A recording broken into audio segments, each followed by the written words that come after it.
I feel like I've never been a bigger fan of Phil Collins. You're buying a laptop, you've got to go check out pets and comics too. This pet store visit is kind of a residual bad habit from when I was younger, where I would go to pet stores like they were a zoo and just go check out the furry prisoners. I was going to call them critters, but they're kind of prisoners. The whole industry isn't great. We all know that. I think at this point, breeding practices, ingredients, materials in their environment, the environment in general in there. I did actually end up getting a hamster from a pet store recently. Everything just lined up in that direction. It's terrible, but I did it. And you can look in further why that's totally messed up.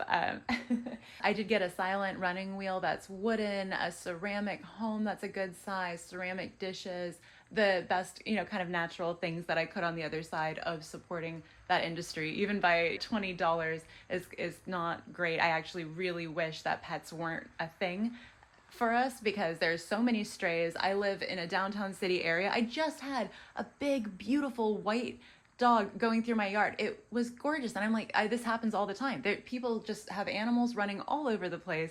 And I really don't think that we need breeding of any kind of animals and selling offspring and all that kind of thing until we take control or are more respectful of the animals that we already have. That said, my little girl is just such a cutie. If I'm looking for something specific, especially in a short window, like while waiting for my ride, I'll tell the nearest comic book store associate, hey, I'm completely out of the loop on X-Men, but could you direct me to whatever I'm looking for?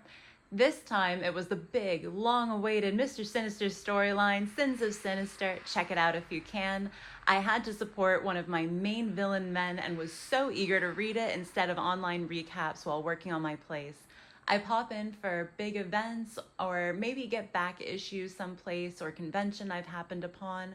I feel like reading has increasingly been like that since House of M for me, to the point now where years ago there was Marvel's huge Battle World, and I just thought, that's so big, I'll definitely not miss it, I'll catch it at some point. Time passed, my life changes frequently, other cool stuff came out, but there are some things you really just can't miss. And that's our man in the black, geneticist supreme, easily hottest and most radical kind of villain. One of my most successful relationships.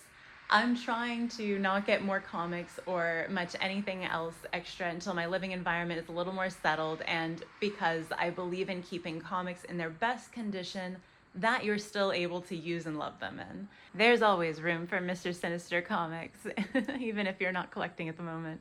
When I was in this comic book shop having a discussion with the manager who invited me to stay in longer while I waited on my ride, I had been talking to him about X-Men, of course, as he assisted me, and he was telling me, oh, I wish that I read more X-Men, or I'd like to get into it more. And I said, I actually hear that commonly. Like, people tend to tell me, like, oh yeah, I'd love to get an X-Men, because I think, obviously it's this colossal thing, right? It's a monolith in the comic industry. It's so expansive. So what I always loved about X-Men, as soon as I got into it, was that there were already these completely established characters that had decades of relationships for me to dig into, of evolution of their powers and personalities, and I was just thrilled to dig into it. And the way that I did it, I always tell people, I started off reading solo issues. This was my way. It's not even like a recommendation, but this is just how I got indoctrinated, is that I started reading solo issues, and I still remember to this day the Iceman and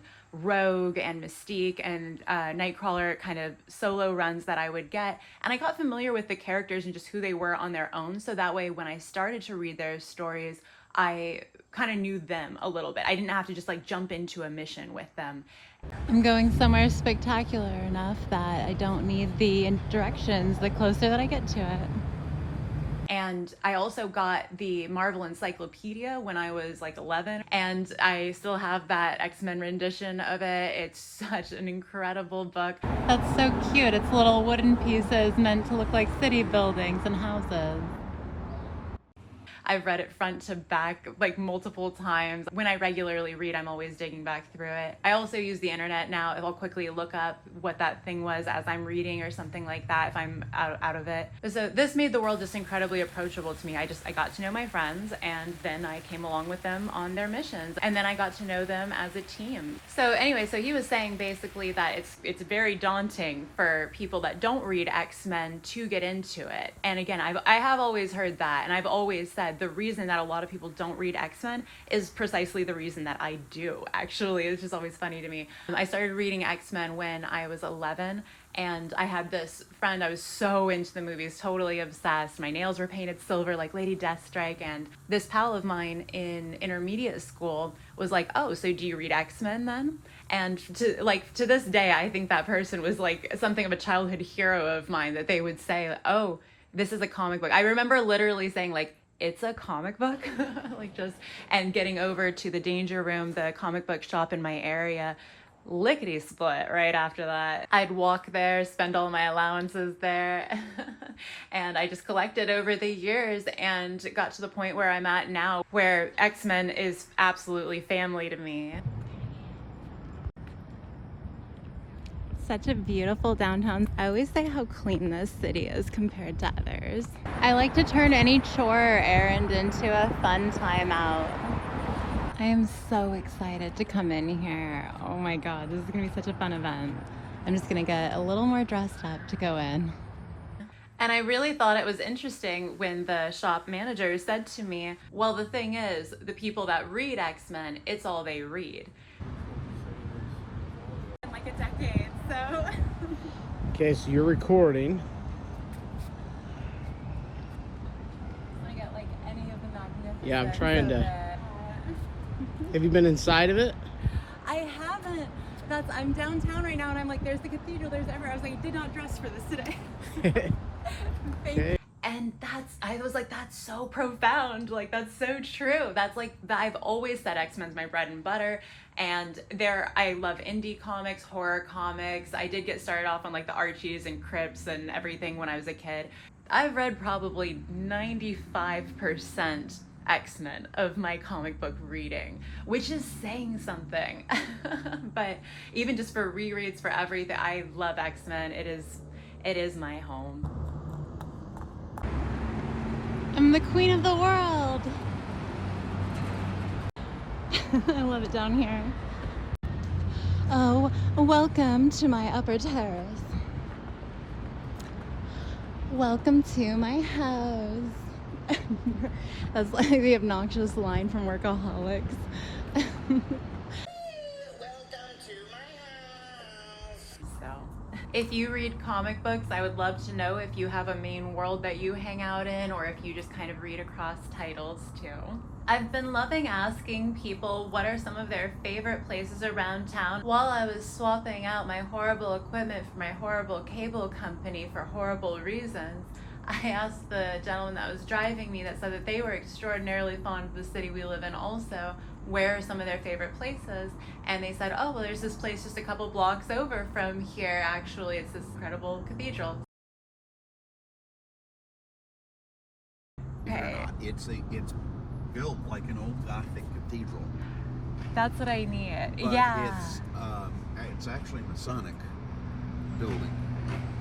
Oh, The like Masons. masonry. Yeah, Yeah.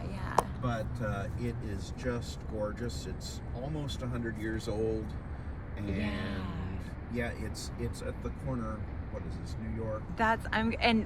As someone who doesn't love complaints without action following, and as someone who has been around the block as well as around the country, it really is quite hard for me to hear anyone say that they don't like where they live, much less any other aspect of their life.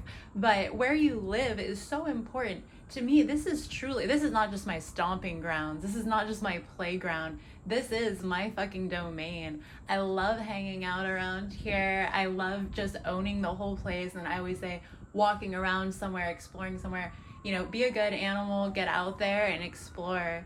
Anytime I'm away from my house, I make sure that I do something besides a menial task. I make sure that I got a little more sun that day, that I got to see something that I haven't seen before, go somewhere I haven't been before. Not only is my adorable hamster such a delight.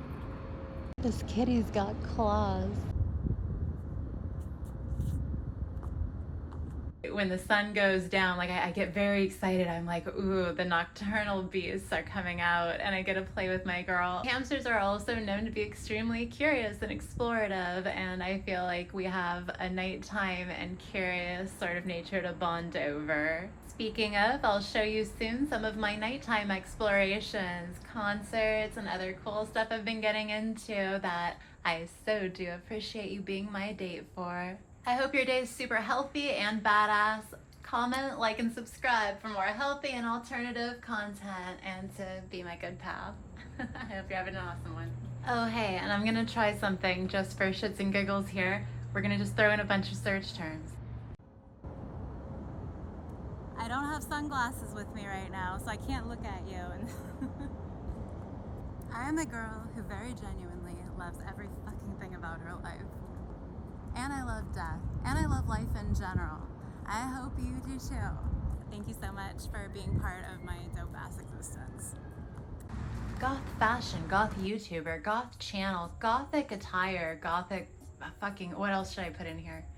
I don't know. I'm so bad with this, but I've got to get out of the weird-ass spot I'm in the algorithm. You have to watch what you actually say and do, so that way you don't get cast into some weird, like, Island of Misfit video box. Gothic decor, witch, astrology, health, holistic, natural, lifestyle living, hippopotamus, damn it, no, that's not one.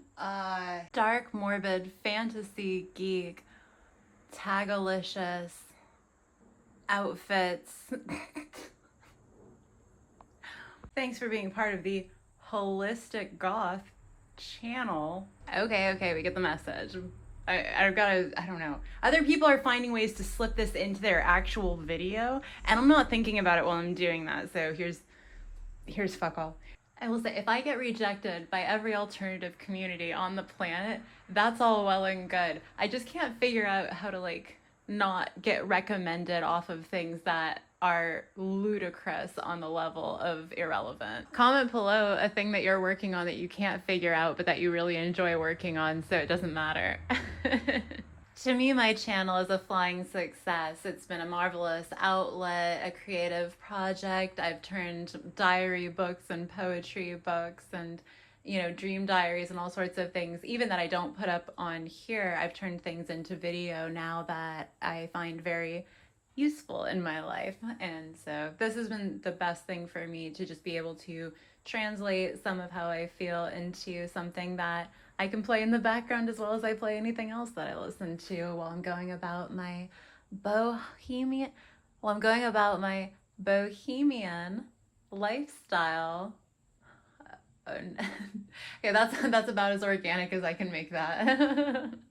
So anyway, love you. Bye.